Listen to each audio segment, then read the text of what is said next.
이명박 정부 시절에 국정원이요, MBC와 KBS 등 공영방송의 인사에 개입하고 프로그램의 제작에 관여한 정황이 담긴 문건이 추가로 공개됐습니다. 양사 노조는 정치 권력이 언론사 조직에 불법적으로 개입한 정황이 확인됐다며 검찰에 철저한 수사를 촉구했습니다. 김경수 기자가 보도합니다. 국정원이 지난 2010년 원세훈 전 원장 지시로 만든 공영방송 장악 문건입니다. MBC 관련 문건엔 최문순 전임 사장 인맥과 좌편향 간부를 교체하고 정치투쟁, 편파방송 전력자에 대한 문책 인사를 단행한다는 내용이 담겼습니다.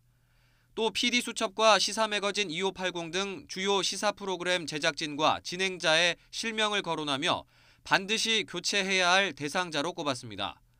이어 노조를 무력화하기 위해 내부 비리와 부도덕성 의혹 폭로를 독려하고 주동자는 영구 퇴출을 추진한다는 세부 지침도 명시했습니다. 석 달 뒤 청와대 홍보수석실 요청으로 KBS에 대해서도 비슷한 문건이 만들어졌습니다. 중점 고려 사항으로 일부 간부와 기자의 실명을 적시해 퇴출할 필요성이 있다고 지적했습니다.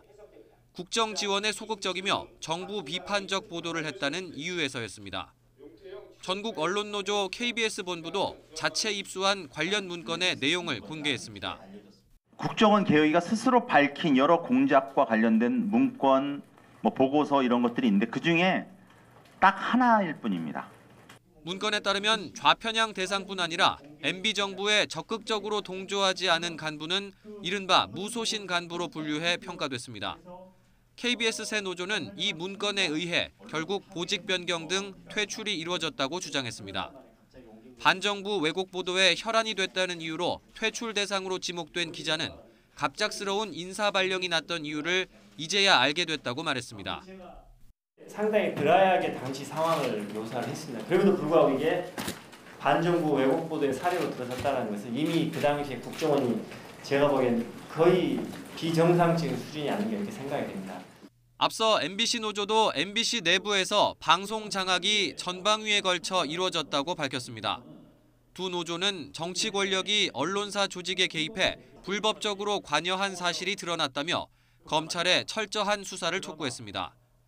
이런 가운데 국정원이 두 문건을 모두 청와대에 보고했던 것으로 드러나 검찰 수사가 당시 청와대 인사들로 확대될지 주목됩니다. YTN 김경수입니다.